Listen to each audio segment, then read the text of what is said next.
We're going to talk for just a few minutes about the term term. It's actually a term used a lot in math, and math's a language just like the English or any other language that you might speak. So it's important to understand what we mean when we're using these things. So term in math means something different than it might mean in other disciplines or other subject areas. A term in math is, well, let me just demonstrate using an example from the first video in this series. We talked about an expression, actually, which you'll learn more about in the next, or coming up soon, 10h plus 25. Well, an expression is made up of terms. And a mathematical expression, algebraic expression, and algebraic equations are made up of groups and series of terms. In this expression, there are two terms. That's a term, and that's a term. Terms are typically separated by a plus or a minus sign. So if there's a separator like that, it's a term.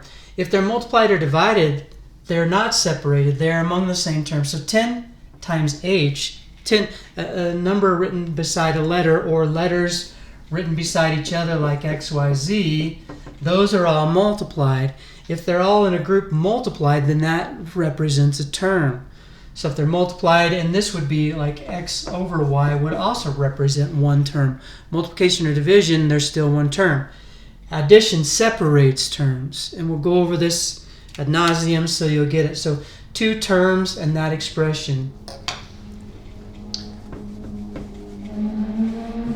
And this isn't something that has deep conceptual knowledge behind it. It's just a way to communicate math and a way to set up math expressions and equations, and eventually becomes a way to deal with them.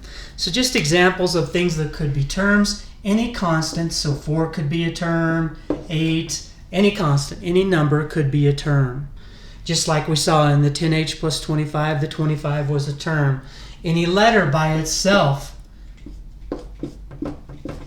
x, y, or z, any of those can be terms. Any combination, like we saw 10h, we said was a term. So any combination of letters and numbers could be a term. And these are all examples of single terms. You'll go into more detail about counting terms and how many terms are in an expression soon enough. We're just going over what is a term now. So all those are examples of terms.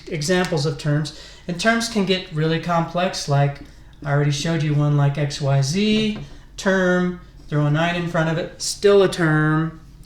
Again, one thing to be aware of is, say I were to say 9 minus x, y, z, now it's no longer one term, it's two terms, because it's separated by a positive or a negative.